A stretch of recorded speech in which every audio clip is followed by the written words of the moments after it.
한국국방연구원의 문무원 대변인입니다. 저는 송재희 교수님의 발표를 잘 들었습니다. 저는 뭐 여러 가지 크게 이야기를 많이 하셔서 저는 전반적인 것보다 이것보다 한 가지 더 내려서 우리가 이와 같은 대비 태세를 정말로 구현하기 위해서는 어떠한 방향으로 가셔야 됩니다. 여기를 중심으로 해보려고 합니다. 하나 여기가 주제가 너무 넓어서 여러 가지 방법이 있지만 그중에서는 대비 태세를 위한 지향해야 할 방향성에 대해서 이야기하거든요. 요걸 이야기하기 위해서 지금 현재 우리 한반도가 겪고 있는 위협이라고 하는 것이 어떤 것일까?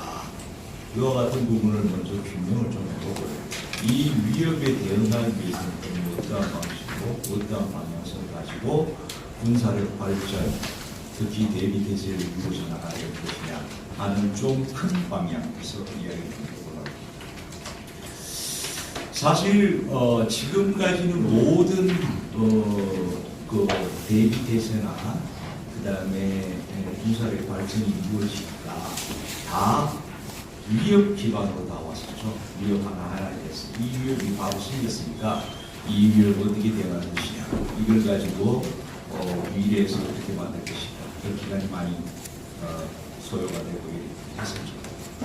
사실은 결론적으로 제가 이야기를 해보면 이 대비 태세를 만드는 부분은 그 위협 하나의 위협을 가지고 거기에 대한 대비 태세를 만들면 결국 실패한다 하는 것을 결론적으로 말씀드리고 싶습니다.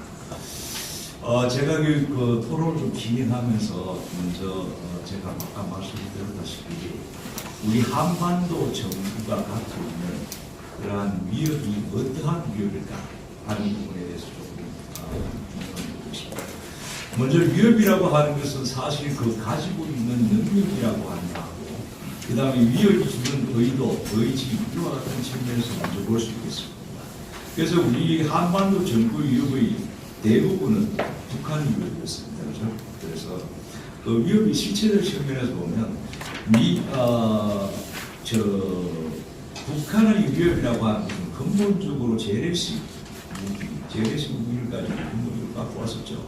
그런데 현재 최근 한 10년의 여러 가지 무기 체계 이와 같은 경우 중점을 바꿨습니다. 이것은 이라크전이나 이란과 같은 이라크전이나 그 다음에 여러 가지 미국이 치르고 있는 전쟁을 보고 그들이 갖고 있는 강점을 회피하고 그것을 우리가 갖고 있는 약점을 찾아서 바꿔나갔다. 이와 같은 생각에서 갖고 있는 것이죠. 그래서 결국 이 사람들이 이야기한 것은 만들고 했던 것이 사이버전 최초로 것이고요. 그 다음에 무인명령도 핵하고 미사일을 개발했었죠. 그래서 이와 같이 실체적 능력으로서 보면 위협이라고 하는 것이 오히려 더 크다라고 볼 수가 있죠. 왜냐하면 기본적으로 저것이 위협에다가 핵위협하고 사이버전 위협하고 능력이 같은 것이죠. 그 다음에 지금 많이 이야기하고 있는 위협이라고 하는 부분이 의도, 그 다음에 의지라고 이와 같은 부분에 있어서 지금 현재 핵무기와 그 다음에 ICBM 등등 이와 같은 핵과 미사일을 가지고 있던 전략국으로서 지위를 기정사실화하고 그 다음 이와 같은 걸 하기 위해서 평화협정이라든지 등등 다자회담 제안이라든가 이와 같은 부분들이 내려오고 있습니다만은 그들이 궁극적으로 가지고 있는 의지라고 하는 것은 변하지 않았다라고 하는 것을 유의해야 된다고 봅니다. 그게 뭐냐면 이 사람들 노동당규가 2012년도에 바뀌었습니다. 노동당규에는 그들의 근본적인 목표가 북한 사회주의 강생대국 건설과 민족해방 민주혁명자 완수를 통한 전한반도 힘성 조성 건설 이것은 바뀌지 않았죠. 그래서 결국 의도라고 하는 것은 바뀌지 않았다고 봐야 됩니다. 그래서 결국 이와 같은 위협에다가 북한은 아까 이야기했다시피 여러 가지 많은 위협들이 또 추가적으로 더 추진을 하고 있죠. 비구자 수단도 쓰고 있습니다. 그것이 뭐 때로 이야기를 안 하겠습니다만 생테러, 생물들이 뭐 화생방문이 이와 같은 것들도 있고 거기보다 더더욱더러 우리가 유의해야 될 부분이 뭐냐면 국민의 의지, 국가 이식이라고 하는 이와 같은 역량에 대해서 공격을 많이 하고 있다는 겁니다. 그것이 어떤 제가 따로 말씀을 안 해도 할 수 있고 이해를 할 수 있는 부분이 되겠죠. 그 다음에 또 다가올 수 있는 부분이 북한이 그냥 단순하게 핵만 사용하고 재래식만 사용하지 않을 것 같다는 생각이죠.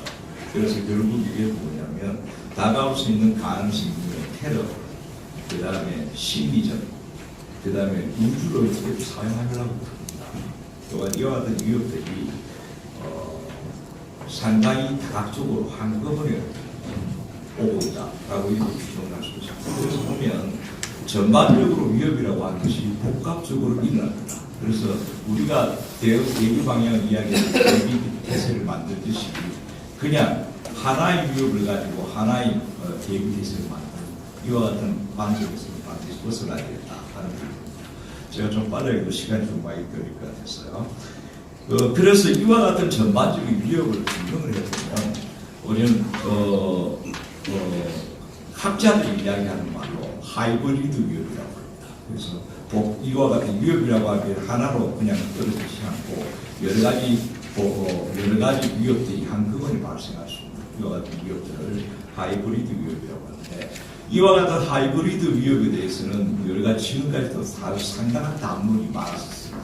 그와 같은 담론을 하나는 설명드리기는 좀 그렇고 이와 같은 하이브리드 위협에 대해서는 우리가 지금 대비 태세를 바꾸는 관점, 패러다임을 바꿔야 되겠다. 그래서 결국 하이브리드 위협 한꺼번에 일어날 수 있다는 이와 같은 위협에 대한 대응 방식으로 대비 태세를 바꿔야 되겠다는 겁니다. 이와 같은 부분에 대해서 제가 글을 쓰기했는데 그 글에 대해서는 제가 좀 설명을 드리기는 좀 그렇고요. 그래서 이와 같은 하이브리드 위협이라고 하는 것이 한반도 정부에서 하이브리드 위협의 특성이라고 하는 것을 좀 이야기를 좀 드려볼게요. 우선 위협이 지금까지 자꾸 준다고 그러잖아요. 지금 제가 보는 관점에서는 위협이 늘어요. 확산성이 더 크다. 지금 하이브리드를 보면 두 번째는 위협이라고 하는 것이 단순하지 않다. 그냥 상당히 복잡하게 들어있다. 그 다음에 이 위협이라고 하는 것이 계속 움직인다는 거죠. 지금도 당장 느끼고 있지 않습니까? 그리고 이게 한꺼번에 동시다발적으로 급박하게 일어날 수 있다. 이와 같은 한반도 하이브리드 위협의 특성을 제가 비교를 해볼 수 있습니다. 그러면 이와 같은 위협에 대응하기 위해서는 우리가 방금 육성을 위해서 효과적으로 대기 방향을 만들었는데 그 방향성에 대해서 제가 말씀드립니다. 그럼 어떻게 해야 되냐 하는 부분에 대해서는 제가 여기 요 책에 보게 되면 그 이유에 대해서는 제가 좀 코멘트 좀 많이 써놨습니다. 하나하나 다 이야기하기는 그렇고요. 여기에 대해서 딱 네 가지만 말씀드리겠습니다.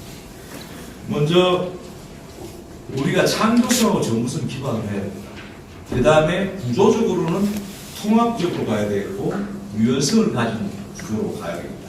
마지막 한 가지는 대응이라고 하는 것이 어댑테이션 돼야 됩니다. 적응력으로 만들어져야 됩니다. 그래서 그 전력 발전이 10년, 20년 걸리는 이와 같은 전력 발전보다는 다와하고 있는 걸 만들어서 적응적으로 대응할 수 있는 이와 같은 대기 방향 쪽으로 가야 될 것이 맞지 않겠느냐 하는 부분입니다. 제가 시간을 좀 많이 썼습니다. 좀 더 말씀을 드리고 싶은 부분이 있는데 이와 같은 방향성을 가지고 대기 대세가 가야 우리가 효과적으로 대기 대세를 만들 수 있겠다 하는 부분을 말씀드리면서 오늘 교수님 발표 잘 들었습니다.